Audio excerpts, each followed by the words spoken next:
Welcome to the Phronesis Project. This is Lauren, And I'm Rick. and today we're here to talk to you about the Moon Knight series. Right, we're going to recap the entire series. There's a lot of highs, but there's also some lows. So let's start with episode one. So, the first thing I really noticed in episode one is obviously he works at the museum, kind of was like tour guidey, and told the little girl, of this Pyramid of Giza is not a trash dump, and he talks to her about the field of reeds and balancing the hearts on the scale. Yeah, he brings up the heart, which comes into play later. He also has that little moment where he's in the gift shop or something like that, or in the back room, and he's moving those dolls, and it's those hippo plushies. Yeah. And then also when he's in the back room, there's the list of gods on the poster, and some are missing, and he was very adamant about like speaking about which gods there are, and that plays into the whole series as well. So all these things, even in the beginning of the first episode, really early on, is talking about the entirety of the series. Sticking with what the series tries to do, it tries to dance between what's grounded in real life and his whole escaping into a different reality. And you see a bit of that when he's trying to go to sleep, or he's actually in his room. He has audio tapes playing, and they're the audio tapes to help you, I think, stay awake. Mm-hmm. Right. And one of the methods for staying awake is like insert yourself in a story that you found you found excitement in, or you found pleasure in, or whatever, and you see him kind of going down this little rabbit hole where maybe it's the lunar god and the Egyptian background and everything that he already takes interest in, and marrying everything, and blending that line between realism and escapism. Yeah, and I think that plays into the where he wakes up, and it's like kind of almost like this fairy tale land where it's like he looks up and it's a castle. So, like you said, marrying that realism and like escapism. I feel like that's like Steven jumping through where Marc is trying to be Moon Knight. Right, and like in these episodes, you definitely get a sense that Jake is there.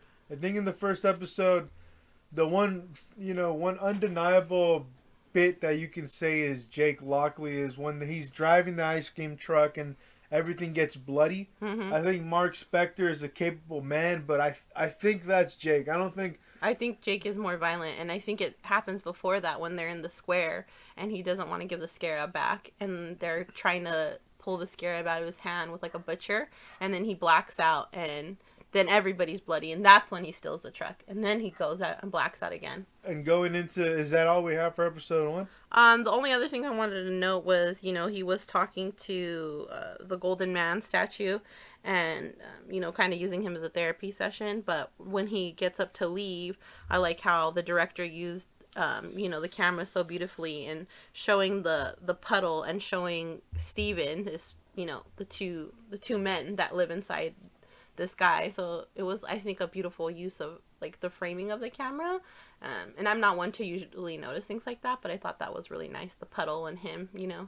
Yeah, they do a lot of shots like that to help, I guess, introduce the idea that there's multiple people living within one, right? There's the shot that you talked about, the reflection in the water, the reflection in mirrors, whether it's split into three or just a dual set. Sometimes the camera makes an emphasis on the shadow that he's casting, and then it will pan up to the character, and it's little touches like that are just trying to be visual examples of of a fractured person, but also like so many beings fighting for control of this one vehicle. Yeah, so going into episode two, I don't have much. Yeah, have a few things. When he's in the HR office, obviously they're in a museum, an Egyptian museum, but just with the use of like pyramids in this series, I see it in Steven's home, we see it in the office, we see it in later episodes as well. And then when he's talking to Marc is talking to Steven, when Steven is they finally switch, and Marc gets so angry. He's talking to the mirror, and that's when he kicks it in. So he's like trying to break that bond. Right. That's after he turns into Moon Knight, right? Yeah, that's after he's done being Moon Knight. and then it's just like the flashback angry doesn't appear to be Steven, and then the mirror is broken when he wakes up in Egypt, you know. So it's like he got so angry, and like when he gets so angry, it's like you see that skipping, but we don't see that skipping right there. It's you know, it just kind of cuts to Egypt, and he's kind of drinking a lot, and then you see that he's on the floor, and then that's when you see they're like opening up in Egypt.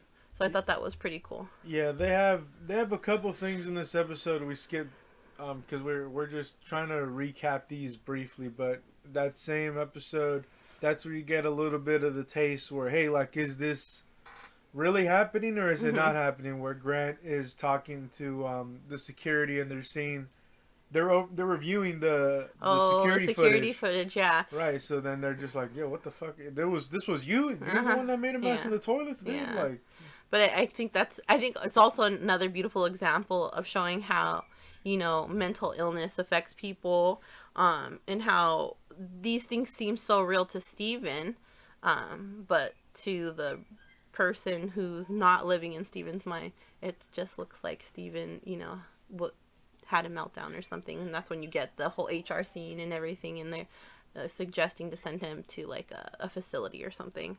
Um, I think that's all I have for episode 3.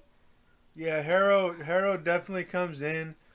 He plays a bigger role in this where he's actually I guess talking to Steven and telling him like, Mhm. "Hey, like you can join us. I can hear Khonshu. I've been his avatar. All this Mhm. bullshit, you know." And Harrow, I think to lead off the series, he puts glass. Oh He puts yeah. glass in his sandal, you know, Yeah. and I think it's. I don't think it's anything It's like from the comics, you know. He just likes to. I don't know. He's just a masochist, right? He just enjoys inflicting pain on himself, almost mhm. like the Da Vinci Code guy who's just Yeah. lashing himself. And I think again, it's just a bit of character that um, Ethan Hawke, you know, kind of came up on the spot. You know, it's not in the comics or anything. I think he's just trying to put a bit of his, you know, a bit of his method into the character. And you know, you like to see things like this where, you know, they're taking chances. It's weird, it's strange, but it's a ritual almost. He takes the Mhm. glass, he smashes it, and then he goes, you know, puts it in his fucking sandal and walks whatever path he's gonna walk that day. Mhm. But yeah, it's Harrow, Ethan Hawke, and Oscar Isaac so far have been, you know, very. I'm I'm not crazy about either of them, but goddamn, they're wonderful in this freaking show. Like I'm just like you guys are actors for sure, but he's also like I've got a lot of like sadisticness from him just because he like enjoys inflicting pain and suffering on others, and you see that when he balances the scales, you know, it's like he kind of like gets off on this, and like you said, he's like a masochist where he puts that he likes that pain even on himself. So I see like a little bit of both in those, and again, this show's heavily um mental health involved. So I see a lot of these things with Steven, Mark Spector, and Jake Lockley, and then also with Harrow. And I think that's why Khonshu chooses these people who are, you know, mentally unstable. Yeah, so going into episode 3, I don't, again, like, I don't have much to say other than, like, you know, we all know that Jake Lockley, I think, slipped up in that market bit, you know, because the only thing that really, I guess, that really excited me in that was that whole little market scene because it's a lot going on where, Mm-hmm. you know, you see a bit of Jake Lockley and then Layla comes in when I was, Yeah, the accent, you hear it. It's right. different And from she, Steven and Mark. yeah, she comes in with like a sandwich bag with a straw in it. They're serving a beverage, and I Mm-hmm. like to see shit like that because when you go to countries outside of America, sometimes they serve it to you like that. And Mm-hmm. what better way to represent things, you know, by Mm-hmm. just having little items like that and almost in the background. I feel like it's more heavily involved with Layla now. You know, we get her pretty soon, and it's just she's talking to some woman, and I'm like, is this her mom? Because they're talking about her dad. So she just seemed really comfortable with her and gave her a kiss. So I was just like, who's this woman? We don't really get, you know, too much, but again, it's not her show. But And um, Layla teased in episode 1 with the yeah, cell phone. yeah, with the a cell phone and everything. The really big thing that I like from this episode, and I thought was cool, and I know they do all of the choreography for fights beforehand, and you know then they do the show. is the roof running, like Black Panther, like Cap and Winter Soldier, where he's jumping buildings and, he's fucking up the bad guys and like killing them. And that's like, we get the skipping again. And that's where Khonshu's like, take him to the ledge. But that was my favorite part in that episode. And I just kind of wanted to bring light to that it showed, that they've kind of used this before in different fight scenes. So I like that, and I'm a fan of it. Yeah, and this is just, I think this episode is strictly like a Layla and Steven like confrontation. Mm-hmm. They like, where you been kind of shit, and like, I think they meet that one guy that's like, well off. Oh yeah, it's yeah, the same yeah. episode, and then where they're traveling in the boat and they're talking about like what could have been, because like the song is playing in their marriage, and then the purple lights hitting Layla. Yeah, I think it's that episode. No, I think so. They all kind of blurred together. Or no, it might be getting ahead, because the third episode I think is the one that ends with Khonshu being in prison because they're doing the night sky. I think they're like, oh shit, like. We just need a... Yeah, you're right at the end. Three. Yeah. Three. Like... Yeah, because we open up with 4, and they're putting Khonshu with 9 other gods, because they were talking about... he loses the powers Yeah, at 4, yeah, you're right. So I was like... Because I counted how many gods there was in episode 4 when it opened up. I was like, damn, they put away all these gods just because, like, you didn't like what they have to say? Like, I don't know. I just thought that was crazy, because I was like... Let me count as soon as he said that, Yeah, and they introduce a different Moon Knight where it's Stephen Grant's Moon Knight. The hooded figure. It's it's the suit. The suit, right, with the nunchucks. Not the nunchucks. Batons. Yeah, right. I like that. I like the suit. I like the 2 suits. I like that. It's not just one suit. Like each personality gets something different, and I really do like the suit compared to the hooded cape. Yeah, but I think this one's just. A bit of, again, more of a development between the Layla and Marc Spector character. Yeah. Okay, so episode 4, I think episode 4, that's where Layla starts to take the lead.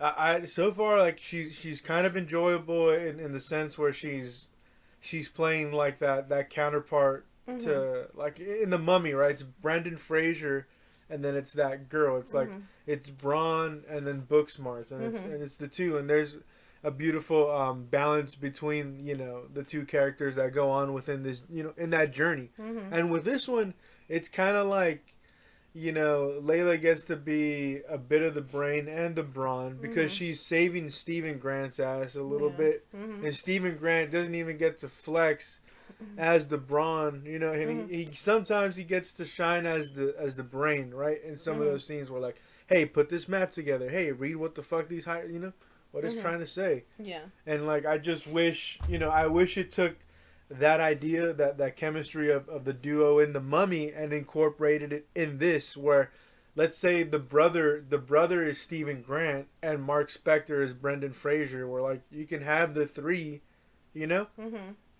kind of as a homage to The Mummy, and carry on this whole dynamic, because it's it is a little it does become a little dull when a lot of the the characters start to run the same, when they're doing the whole where Harrow was excavating looking for Amit. They find the tunnel where to go, and it's like 6 points, and he's explaining the Eye of Horus. That I was just like, I think this was just overboard, is when he said the tongue, and I feel like okay, it was just too much for me. And then that's when we see the Asylum, and then you see the Moon Knight toy, and then it's just kind of like making me feel like that he's a pawn in someone else's game. But again, like, there's so many personalities in this, he's got Stephen Grant, he's got Marc, and then he's got Jake, so it's like he's not just one person. So it's like all of that. And then you see The Office again with Harrow, and then the Stephen Grant movie, because you see the whole thing playing out as like the archaeologist. Yeah, and you have Stephen Grant planting the seed in this episode, I think, and it's like he's talking about it's the same body, isn't it? And he's starting to realize that maybe he's capable of the same thing Marc is capable, right? And he's starting to believe, a little more, in himself, and being a little bit more bold and being a little more confident, and as that Stephen Grant character. So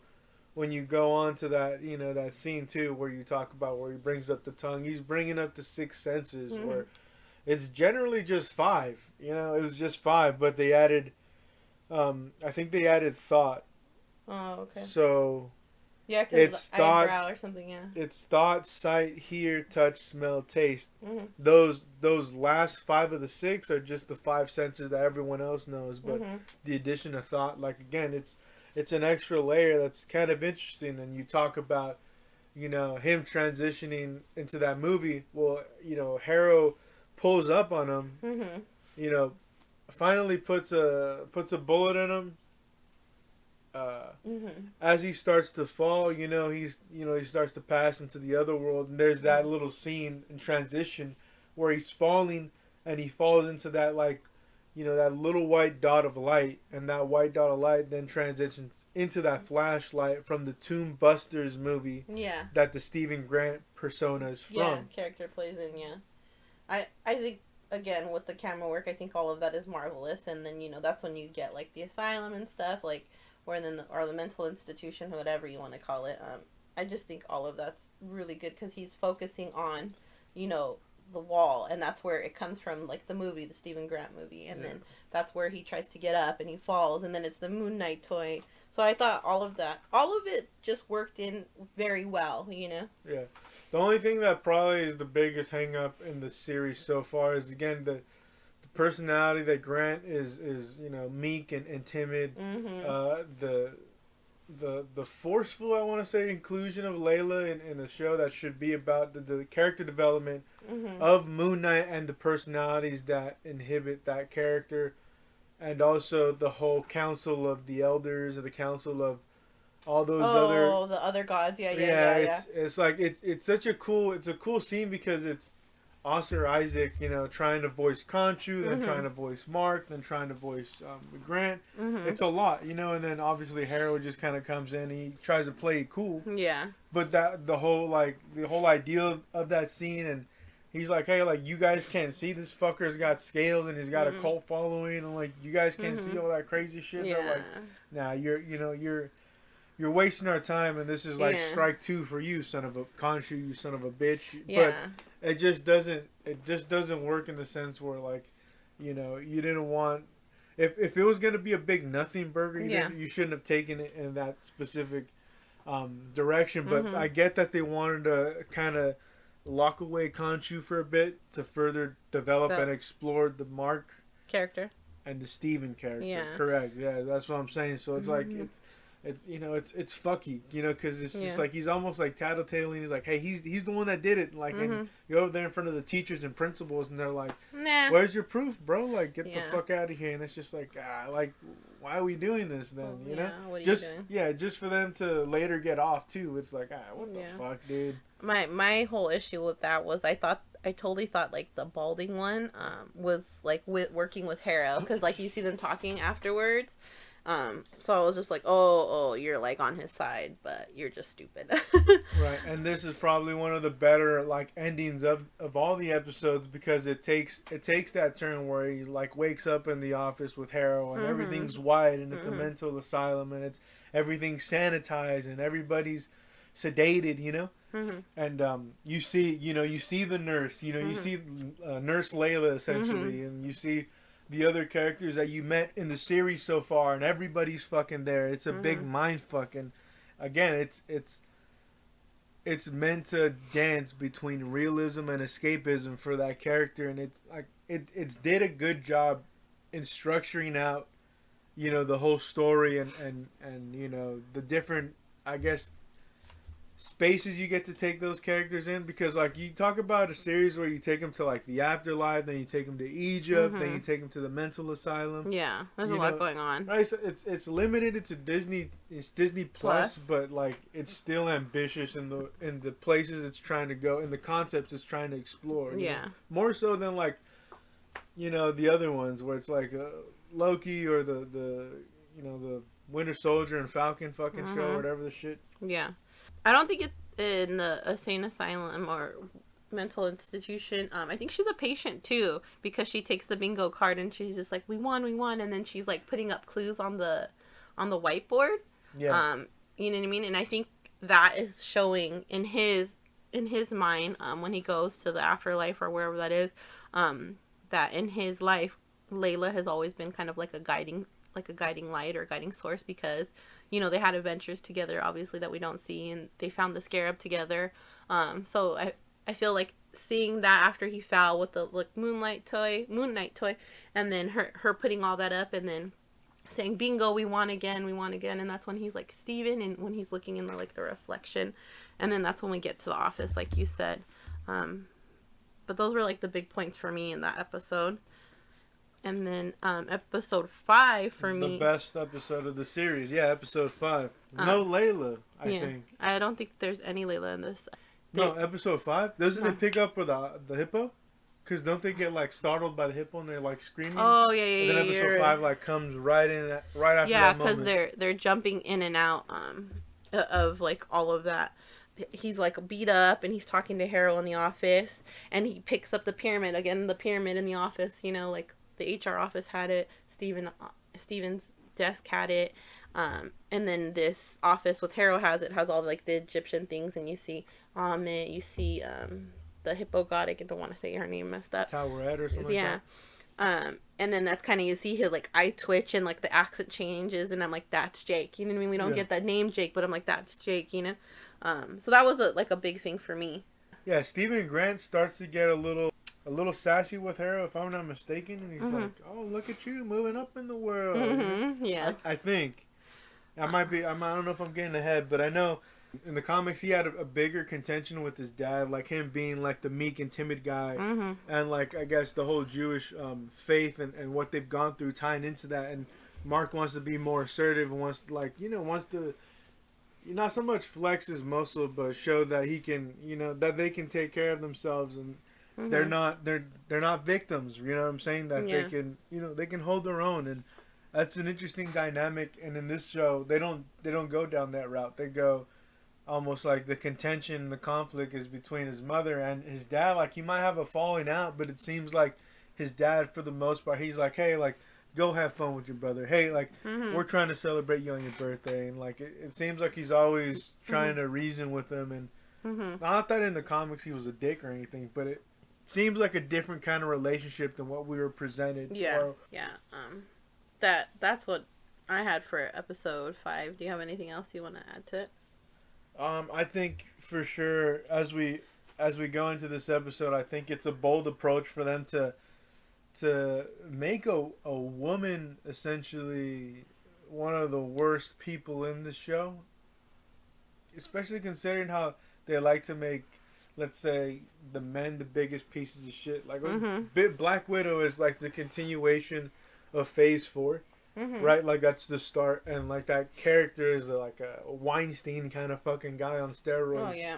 You know what I mean? And in this moment, like, they have the mother, and she's, verbally abusive, and not only that, she has an alcoholic problem, and not only that, she beats her, abusive, beats her son, and like you're able to, show all this to the audience without having to see a kid get beaten. Like if you're watching this shit, like it's a tough scene. I don't even know, like, if it fits in like a rated R movie. You could do some shit like that, some art house shit, but generally superhero movies, I don't think you have that. You want to see too much of the tragic, I guess, nature behind their formative identity and all the bullshit. So seeing this and seeing them do that, a darker fucking, where he's like, hey, like, let's get out of this room, and he's like, it's, it's one of the more powerful fucking scenes and moments in the entire MCU. No, definitely, and I agree. But this is also why I wish the Hulk had like moments like that, where where like, some of the anger boils down to, it comes from like the childhood traumas he experienced, and I think Ang Lee's fucking Hulk kind of teases some shit like that. But I wish maybe if it wasn't as drawn out or milked as the scene in this Moon Knight, but maybe it feels like quicker and more like subliminal. That'd be fun. Like, that's the kind of shit that, again, like, informs your audience about who this character is, and in a quick and efficient way, and an impactful way too. Yeah, but that's why I like this this series so freaking much is that they take mental health and trauma and all of that, and they do it so well. Like you said, you know she's an alcoholic. She don't really, you see her, I don't think you ever see her take a drink. You see her acting, drunk, and she has the liquor bottle, so you're getting all of that in it. And then you hear her open the door, and then you know what I Yeah. mean, and like the pounding on the door, and like, okay, well, that's scary for a kid. And then you hear her, you're gonna learn to listen, and then you hear the whip whip, and then you don't see anything, you see his room. And I feel like that is such a good use of camera and audio and everything, just to show and showcase trauma and abuse, and how that affected him, and how he has the multiple personality disorder, and that's how he split because of that trauma right there. He went and he turned into Stephen Graham because he's like, this is not my mom, this is not my mom. And then we obviously don't know what the factor was for him to break to be Jake. Maybe it was the whole when he was a mercenary and he had to do all those kills. Right, yeah, I think that's something that we're gonna find out in the next season about what Jake Definitely. is. But yeah, I get what you're saying. Like, you're trying to speculate. Well, when did Jake arrive? Yeah, Yeah. I get what you're saying. Yeah, because this is definitely heavily Marc and Steven. I think with the wrap up of episode 5, the only problem so far is, again, we remove Moon Knight, the ability for him to turn into Moon Knight for this episode 4 and 5. So the first 3 episodes we get a tease of this dude in the suit, and if it's called, like, hey, if you're watching Iron Man, guess who you'd want to go fucking see? Yeah, that's my You'd problem. want to see fucking Iron Man. Like, yeah, you get to see Stark. Cool. Yeah. That's the man in the man in the suit. You want to see, like, if you go see Spider-Man, guess who you want to go see? Yeah. Fucking Spider-Man. You don't want to go see Peter Parker in his school clothes all the fucking time. So that's the biggest problem with this series, where, like, sometimes it wants to really focus on the character, Stephen Grant and Marc Spector. Yeah. Sometimes it really wants to focus on developing Layla, because it seems like it's trying to build and plant for things this season and the next, and I just wish it focused on bringing Moon Knight. We didn't even get like a proper quote unquote origin story. It's not like episode 1 starts with him and Bushman and being fucked over and him going over to the Khonshu statue. That's not how this series is. He's in the middle of already being Moon Knight. So why can't we just see fucking Moon Knight in action then, just from the jump, and a good chunk of it?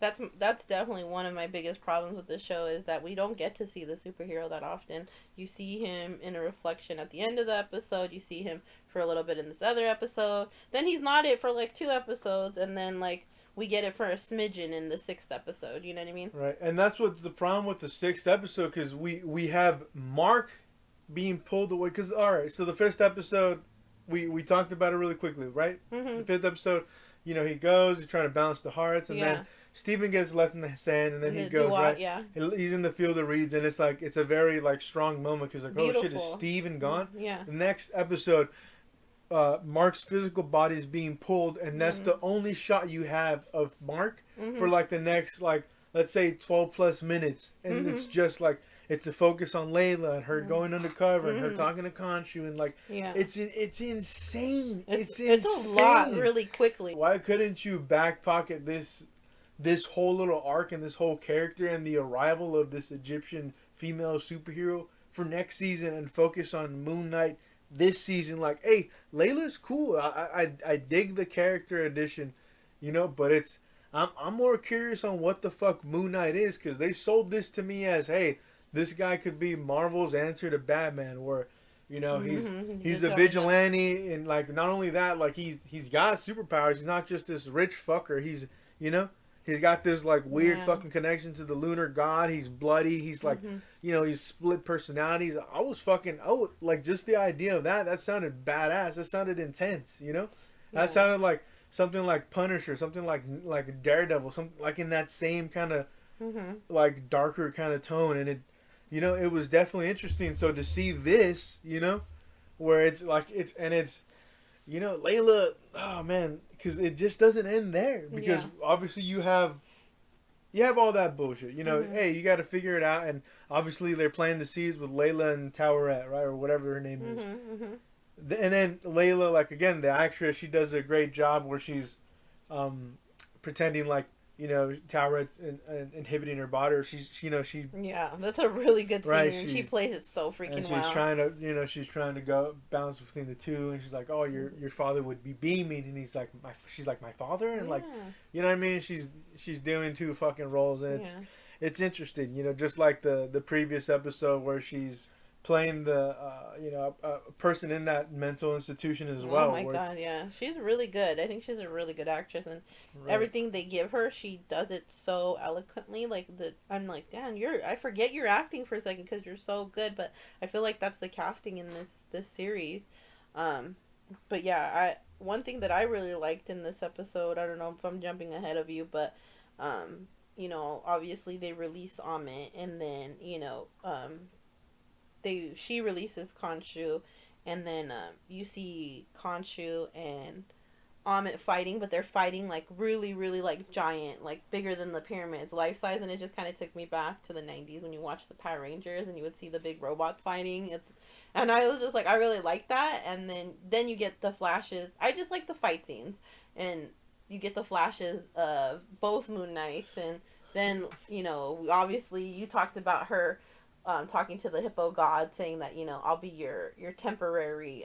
No, she helps. She buys Mark enough time, I feel, Uh huh. to Get to there. have the Moon Knight fucking avatar thing or whatever Mhm. return to him, and then you have like what you were talking about, that whole scene where she's making a deal and she's like, hey, I just want to be a temporary. I don't want this to be a Mhm. long term thing. Yeah.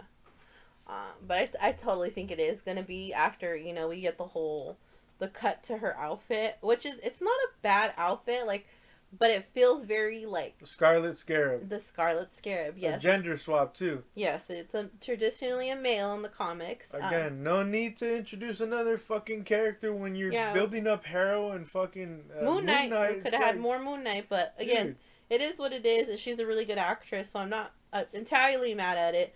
What I am mad about being a female is that the outfit, and like I guess like they're not trying to sexualize their characters anymore. I get it, but it just kind of looks a little bit cheap in this, like the retrospective, like when you go to like the Halloween stores, it looks like something you bought out of a bag almost. Like it just looks it like, come on, Marvel, you have all the money. I feel like you could have like done up her outfit a little bit better.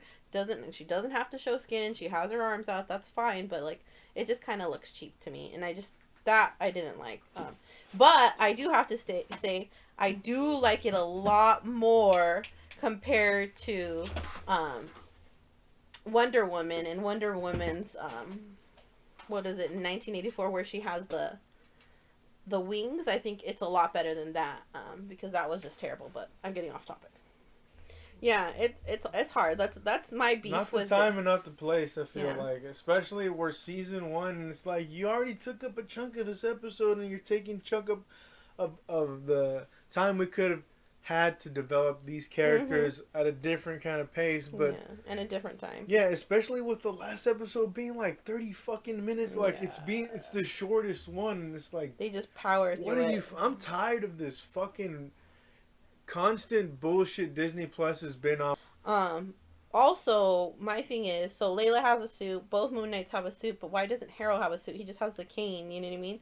And then every time he uses the cane, he like, I don't know if it's like just draining his life source, but I get it that it's supposed to be Egypt and stuff. He just looks a lot more sweatier every time. Like you see the purple source come out of the cane. So I'm like, is that like something to denote like it just draining his life force, because that's what Amit does. She like is like a soul sucker essentially, because she takes all these bad souls and she eats them, and then she just gets huge. So that's like one thing I noticed from it. It's also Harrow and Moon Knight fighting. Layla comes in, saves his ass by kicking Harrow out of the way. Layla gets pinned to the car, and it's up to Moon Knight, and Mm-hmm. the henchmen are shooting at her wings. Like it's so fucking weird. Like they're literally. I mean, obviously they can just be trying to shoot at her chest, and then she reacts. But it's Yeah. such a weird. It's a weird shot because it seems like they're not understanding. Like, hey, there's protection directly right in front of the. Why can't I shoot the fucking feet or like? Yeah. Obviously, who knows if she even dies? I doubt she does. It's just lazy. I feel like it's lazy, and um, since you're on that scene, I was gonna talk about that too. It's we get another blackout where it's she's pinned to the car with the wings, like you said, and then blackout, and then everybody's dead, and then she's like. He's like, was that you? And Steven was like, not a chance. And then she was like, basically like, what the fuck, Marco, was that? And he's like, I think I blacked out. And like, that's all we get of that. Like it's, and then back to fighting or doing God knows what. So obviously, Moon Knight makes a deal with Khonshu. Like they're both competent now. They're at least that's how they show them. They're Working together. right. They're working together, but they're also like it's Stephen Grant. Competent as his version of Moon Knight. So then you go into this battle. He blacks out. He succeeds. And then it's talking about imprisoning this fucker and going on to what comes next after the deal, right? Because he gets released and then he goes back to the office and that's when he sees Harrow's feet bleeding. And that whole idea of him bleeding, I don't know if it's. I think it's bleeding into reality because it's like his mind. It's like fractioning in a sense, but it's like, hey, he's aware enough to know that this isn't real, and that's why there's that blood in the office. Where you see he sees him bleeding. Like this is a bad guy. This isn't a doctor. Yeah, and you hear him when he walks. It's like the crunch, crunch, crunch. Like you can hear him stepping on the glass. Yeah, and like that's the scene where he talks about he'd rather be Moon Knight essentially, and I think the audience would agree. So it's a weird deal to even make, but Khonshu obviously wanted to have Layla. Layla eventually said no when he did have his opportunity to present the offer to her. And it's this episode also ends with Steven and Marc coexisting. Where when they wake up. It seems like they're both talking to one another as opposed to one's in the person and the other one's in the mirror, right? Yeah. So it's an interesting. They're existing together now. Right, it's an interesting idea that they're pushing forward. Yeah, I like that too because at first it's like you get a pause and it's just kind of like the first episode again with the music, and he doesn't say anything for a second, and then he says Steven, and then I'm like, oh, okay, because I was like, oh, hell no, we're not getting this as a dream thing, and then it pans towards the fish tank, and then now you see. There's two fishes, so that's the indication that there's two of them working together. Yeah, obviously the post credit is Harrow and Jake and Jake, Spanish speaking Jake Lockley. So it's pretty cool, and it's like now it's your time to lose, and everything about that scene was pretty cool, and it definitely put a bookend to the whole story between Moon Knight and Harrow, and I think it still keeps some of the is this reality or is this escapism? I think it still keeps that idea in play. It's consistent to the series for sure. Yeah. One thing before the credits going into the post, we see like a picture of Layla and her dad, and the scarf, and then the scarab, and he used to call her his little scarab. Yeah. And then the scarf his scarf was a scarlet. And it had the scarab on it, so I was like, oh, like they were really good about giving us clues way before because we see him, in Marc's flashback, and we see him with the scarf. So I really appreciate that. Yes, we get Easter eggs in all of them, but I feel like this one was just like we're giving you all the hints and all the notes of what's going to happen are going to be implemented or indicated in the rest of this season and series.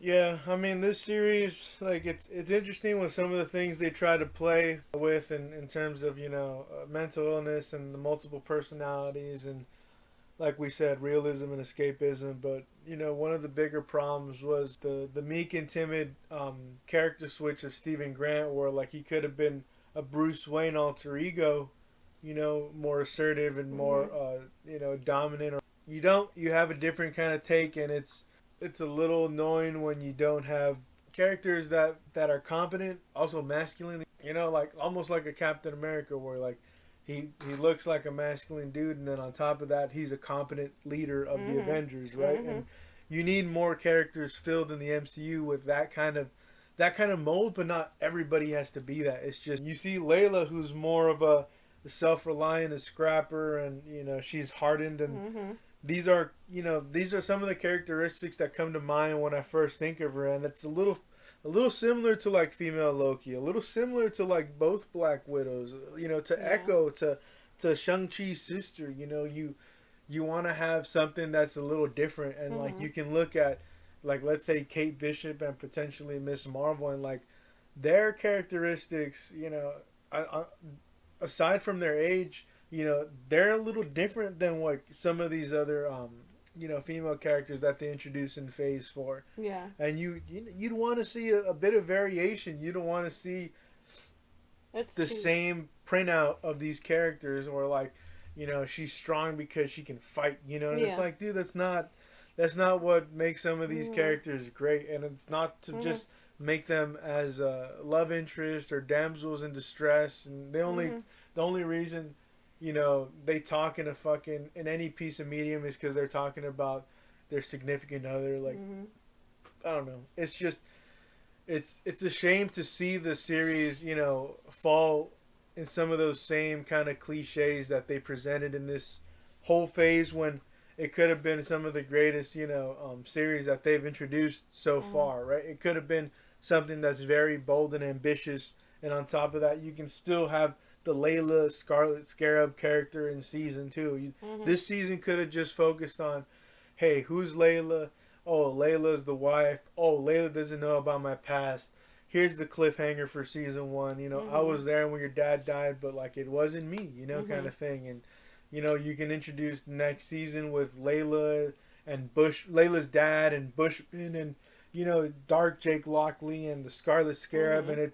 and it can be her seeing her dad fall, or her learning about her dad dying, and it's like it stirs something within her where she's like, she wants to take vengeance, or she Mhm. wants to take revenge on Bushman, and Yeah. that drives her to be like the Scarlet Scarab, and Yeah. drives her to make the deal with Towerette, Yeah. like where she's like, all right, I'll be a temporary, but like, I I have a want a temporary home because goal. I have ulterior motives. Yeah.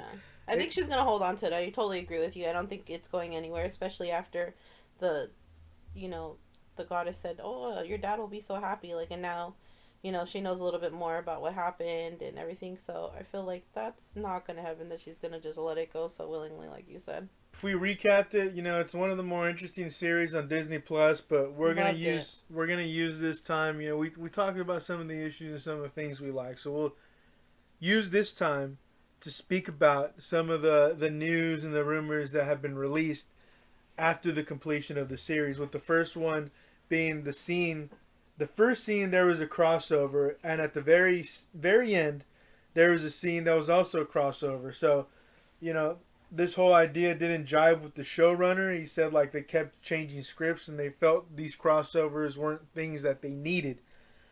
The second one is that there is something that the finale of the show as a whole does leave us with at the end, and that's the power of choice. And that Mhm. Stephen Grant like having like the slave morality, like Mm. master slave morality with Khonshu. Yeah. And he eventually breaks his bond, Yeah. his chains, and he starts to walk down a path where at least he can say, I'm gonna walk away right now, even if it's temporary. At least Mhm. it's something that he was able to, um, Able to do. Yeah. yeah, exactly, accomplish on his own. This is Marvel's a mini series that depicts Egyptian culture, and in return, Marvel released a Multiverse of Madness Mhm. this month, and it's currently banned in Egypt. So it's interesting, Yeah, that's kind of weird because right? they actually like. I like how they, obviously she is of, I think, a Egyptian descent too, Right. or at least half, and they use like the music and everything is just. I think it portrays that culture really well to me. But again, that's a foreigner saying that.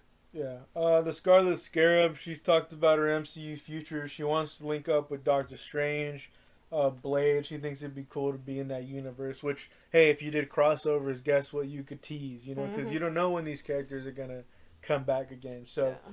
Moon Knight cut references to Gore the God Butcher. The head writer revealed we had versions of the story that sort of teased Gore's arrival, and ones that were sort of taking place in the aftermath. So it seems Hmm. like they're willing to include him, whether it's Yeah. whatever. It's interesting. I would have loved to see that connective tissue to the larger MCU.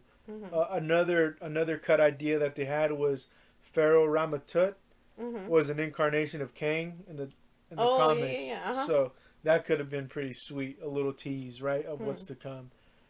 And not that it takes over the whole show. It's not, no Mhm. longer. It doesn't suddenly become about Kang. It's just a little Yeah. Easter egg they can throw. The Moon Knight costume designer says that a suit was never made for Jake, but she wants it to be the black costume, similar to the one in the comics. Mhm. The head writer has also addressed Spectre's whereabouts during the blip. The criminal underworld was running rampant Mhm. during the blip. I assume Moon Knight was keeping very busy, so Mhm. it's kind of vague there. They also considered having Dane Whitman in the show because he works in a history museum like Stephen Grant. Mhm. If we got Kit Harington to show up and he doesn't suit up, he doesn't kick ass, as a fan, I'm pissed off. And Yeah. I get what you're saying, but at the same time, Eternals had a post credit where Yeah. Kit is Yeah. not, he's not kicking ass, he's just Yeah. talking to Blade. It's just a little. It's a little tease, and I thought I would have died like if that would happen. I thought that would have been so beautiful, but again, it's just like everything else we've been disappointed with, so far in the new latest Marvel universe. Yeah, and the next piece is Moon Knight head writer Jeremy Slater tried writing the character's infamous Dracula meme into the series, and it's just, essentially it's a blurb that says, "I know you're here, Dracula, you big fucking nerd. Where's my goddamn money?" And it's a funny little out of context comic panel that's lived in infamy almost. The villain is a rumor, so the villain of Midnight Suns will Mhm. be Nightmare and will also include Mephisto. Again, this is a rumor, we don't know, but just speculating on the future of Moon Knight. Mhm. This could include Nicolas Cage as a darker Ghost Rider. It can include Blade, Doctor Strange, uh, Moon Knight, and Werewolf by Night. So this could be in the works potentially 2024, 2025 by Marvel. This would be an interesting movie if they did it. I'd Yeah. I'd love to see Love it. I'd love to see different team ups. Not everything has to be Avengers. I think just with this lineup alone, you got me sold on 4 of the 5. I think the Werewolf by Night will find out who that guy really is later this year. I hope so because I'm like super excited about this. Like, let's do this shit. Let's get to it. Come Right. on. It has been confirmed Moon Knight did feature Jake from the first episode. So he is sprinkled throughout there. I don't know if the first episode is just the blackout or if it's Yeah. anything more. I don't know. I it could potentially, but I feel like it's just that. And Moon Knight producer Grant Curtis has opened about the Eternals cameos that were scrapped. Those connections just did not jive with the story we were telling. A bit Mhm. of emphasis of what we talked about earlier, just them choosing to not connect it to the larger MCU for whatever reason. Mhm. But for them really to be focusing on Moon Knight. And then another criticism about Jake's evil nature. He does. This is the head writer again. He doesn't think that he's evil. It's Marvel's decision, not mine. But I think calling him evil would be a mistake at this stage of the game. Yeah, I totally agree because you know what I mean. Like we see that Mark is not. They even say it in the series. They're like, when Harrow comes in and is talking to the other gods, is like this man is not right basically, and that's part of it. That's part of his other personality is that you know what I mean. This is who he is. Doesn't essentially mean that you're evil. Yeah, no, it's not like he's hanging up people for the fun of it because he's a psychopath. It Like seems like Harrow. Mhm. he's doing what needs to be done, but in the Mhm. most effective and brutish kind of way, I guess, where he gets into those big old fights, but he can also slip into like Hitman Jake, and he takes a couple of shots at a Harrow, right? So Mhm. this is all we have for the Moon Knight series. We'd like to thank you for joining us. We are the Phronesis Project. We'll see you very soon.